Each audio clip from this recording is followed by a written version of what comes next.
नमस्कार दोस्तों, आप सभी का विश्व भारती चैनल में बहुत बहुत स्वागत है। दोस्तों, बहुत ही अजीब प्रकार की जानकारी आ रही है, यानी जिसे कहते हैं ना, अजब प्रकार का गजब तमाशा। कुछ ऐसी हालत है मुंबई की और महाराष्ट्र की। क्या हुआ है तो एक व्यक्ति, हेमंत पाटिल नाम के एक व्यक्ति ने मुंबई हाईकोर्ट के सामने एक याचिका दायर कर दी है। क्या दायर की?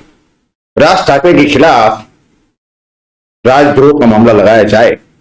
अब इसमें तो सरकार को, वहां के जो सत्ता में सरकार है, महाविकास आघाड़ी की सरकार, तीन अलग अलग साइज के पहियों की सरकार, इन्हें तो मुंह की खानी पड़ेगी। इसके लिए हम आपको एक अलग वीडियो बना करके आपके सामने वो जानकारियां रखेंगे। साथ ही साथ दूसरी जानकारी आ रही है कि मुंबई के अंदर लगभग 20 जगहों पर या 20 जगहों से ज्यादा एनआईए के छापे पड़ रहे हैं। कुछ 8 से 10 लोगों को शायद कस्टडी में लिया गया है, हिरासत में लिया गया है। बड़े बड़े लोगों को उसके अंदर, बड़े बड़े लोगों पर छापे पड़े हैं। उसमें कुछ राष्ट्रवादी कांग्रेस पार्टी से संबंधित, यानी नवाब मलिक के साथ संबंधित और राष्ट्रवादी कांग्रेस पार्टी के साथ संबंधित लोगों का भी इसके अंदर योगदान है। उनके ऊपर भी छापे पड़े हैं। इस तरह की कंफर्म सूत्रों से जानकारियां प्राप्त हो रही है। खैर, जहां तक नवनीत राणा का सवाल है, अगर आपने देखा होगा पिछले 3 दिनों के अंदर कुछ उनके फोटोग्राफ्स वायरल हुए थे, यानी उनके जिस लीलावती हॉस्पिटल में जहां वो एडमिट थी स्पॉन्डिलाइटिस के लिए, वहां पर, और 2 बार उनका एमआरआई निकाला गया। वहां पर जो उनकी वो पूरी प्रक्रिया हुई एमआरआई की, इस विषय में आज बहुत बड़ा हंगामा हुआ है। उसकी तो जानकारी देंगे ही देंगे, लेकिन उसके पहले आपको बता दें कि आज सुबह सुबह नवनीत राणा, जो कि निर्दलीय सांसद हैं महाराष्ट्र में अमरावती से, और उनके पति ये भी निर्दलीय विधायक हैं अमरावती से, ये दोनों अपने मुंबई के घर से दिल्ली के लिए निकल गए। उसके बाद बृहन्मुंबई महानगर पालिका यानी बीएमसी ने उनके घर पर आकर इंस्पेक्शन की, यानी इन्हें सब तरफ से लपेटा जाने के प्रयास वहां की सरकार के द्वारा किए जा रहे हैं, स्पष्ट रूप से जाहिर हो रहा है। दूसरा, तो जो वहां पर सरकारी वकील है नवनीत राणा के केस में, प्रदीप भरात, इनका एक वक्तव्य सुबह आया था, कल भी आया था, कि कल सुबह जो नवनीत राणा ये हॉस्पिटल से डिस्चार्ज हुई, उन्होंने प्रेस मीडिया से बात की और उन्होंने जो शर्तें न्यायालय ने रखी थी इन्हें जमानत देने के, जिस ग्राउंड्स पर इन्हें जमानत दी गई थी, बेल दी गई थी, उन शर्तों का इन्होंने भंग किया है। इस विषय में आज नवनीत राणा ने सुबह मीडिया से बात करते हुए स्पष्ट रूप से कहा कि हमने अपने वक्तव्यों में कहीं पर भी मातोश्री या हनुमान चालीसा का जिक्र नहीं किया है। हमने सिर्फ ये कहा है कि भगवान श्री राम, प्रभु श्री राम या हनुमान जी का नाम लेने से अगर हमें 14 दिन जेल हुई है तो हम 14 साल जेल जाने के लिए तैयार हैं। उन्होंने फिर से दोबारा महाराष्ट्र के मुख्यमंत्री माननीय उद्धव ठाकरे जी को चुनौती दे दी है। आज भी उन्होंने कहा कि वो जहां से चाहे उस मतदार संघ से हम उनके खिलाफ चुनाव लड़ने तैयार हैं। यानी वो छूट करके आए जनता के अंदर से, वो डायरेक्ट विधान परिषद में छूट करके आते हैं। ये तो जनता के साथ धोखा है। इस तरह का एक चित्र वो तैयार कर रहे हैं। खैर, ये तो हुआ ही है। सभी लोग जानते हैं कि जिस तरह से शिवसेना ने प्रधानमंत्री नरेंद्र मोदी जी के फोटो और भारतीय जनता पार्टी का कमल आगे रख करके चुनाव लड़े कांग्रेस और राष्ट्रवादी के खिलाफ, और चुनाव खत्म होने के बाद उसी कांग्रेस और राष्ट्रवादी कांग्रेस पार्टी के साथ जाकर के सरकार बनाने के लिए बैठ गए। यदि जनता को और संविधान को तो धोखा देना एक विषय है, लेकिन साथ ही साथ मुख्यमंत्री बनने के लिए कम से कम सामान्य जनता में से चुन के आने का तो साहस श्रीमान उद्धव ठाकरे जी ने करना चाहिए था। उन्होंने दूसरी बात कही कि ये 14 दिन हम अंदर गए थे प्रभु श्री राम और हनुमान चालीसा के लिए, हम उसके लिए 14 साल अंदर बैठने के लिए तैयार हैं। यानी बराबर उनकी टुकटी रख पर वार किया है निर्दलीय सांसद नवनीत राणा ने।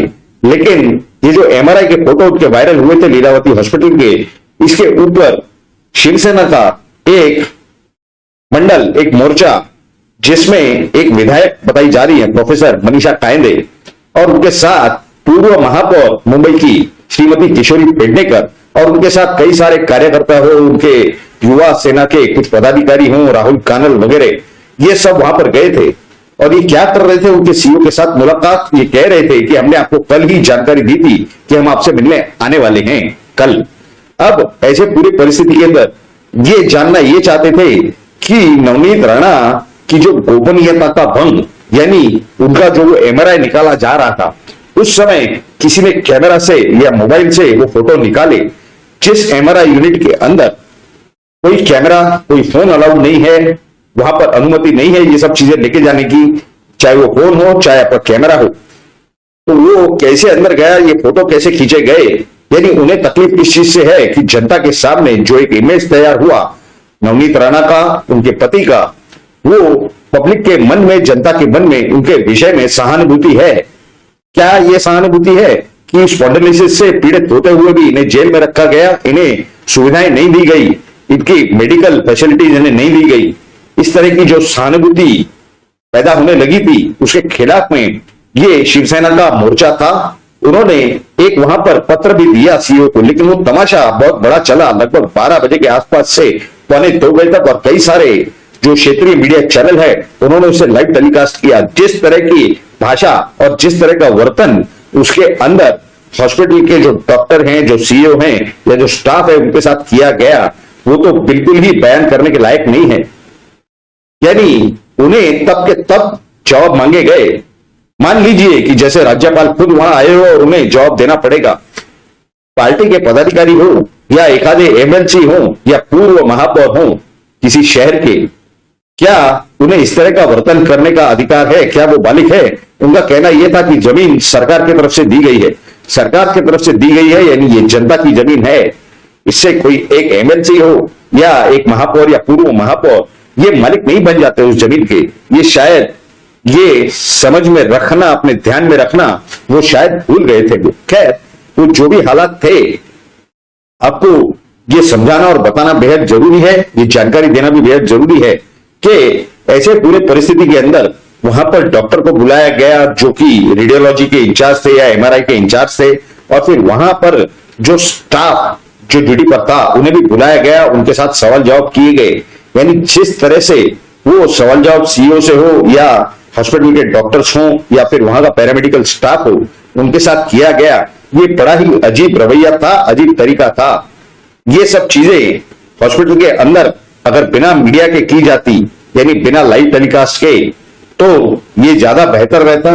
लेकिन शायद पारदर्शिता रखनी है, इस तरह का बहाना या कारण दे करके उनका जवाब अगर आने वाला हो इस विषय में तो उनकी मर्जी है। लेकिन ये पूरे विषय के बाद उन्होंने कहा गया वहां प्रोफेसर मनीषा कायंदे द्वारा, जो कि प्रवक्ता भी है शिवसेना की, कि हम इस विषय में जो निवेदन लेकर के आए हैं वो तो सीईओ को दे रहे हैं। उसके बाद सीईओ का भी वक्तव्य आया मीडिया में। उसके बाद ये कहा गया कि हम अभी पुलिस स्टेशन में तकरार यानी शिकायत देने जा रहे हैं, इस विषय में पुलिस इंक्वायरी करेगी।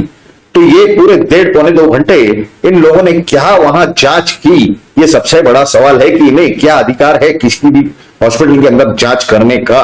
ऐसे पूरे परिस्थिति के अंदर, यानी राजनीतिक दबाव के परिस्थिति में वहां के सीईओ या वहां के जो डॉक्टर हैं या जो दूसरे कर्मचारी वहां मौजूद थे, ये स्पष्ट रूप से मीडिया के जो वीडियो क्लिप्स हैं जो लाइव टेलीकास्ट हो रहा था उसमें स्पष्ट रूप से दिखाई दे रहा था वो डर और वो दबाव।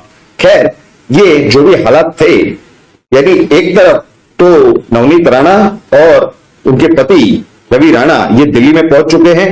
ये लोकसभा अध्यक्ष श्री ओम बिरला जी से मुलाकात करने जा रहे हैं, और वहां के जहां पर इनका घर है, यानी नवनीत राणा का वो सांसद हैं निर्दलीय, वहां पर के पुलिस स्टेशन में संजय राउत और अनिल परब के बयानों के खिलाफ, यानी इन दोनों व्यक्तियों के खिलाफ वो शिकायत दर्ज करवाने जा रहे हैं, क्योंकि उन्होंने स्पष्ट रूप से कहा था कि महाराष्ट्र में इनके खिलाफ कोई भी शिकायत दी जाए, कितनी भी सीरियस बात हो, इनके खिलाफ कोई कार्रवाई न हो रही है और न ही होने वाली है।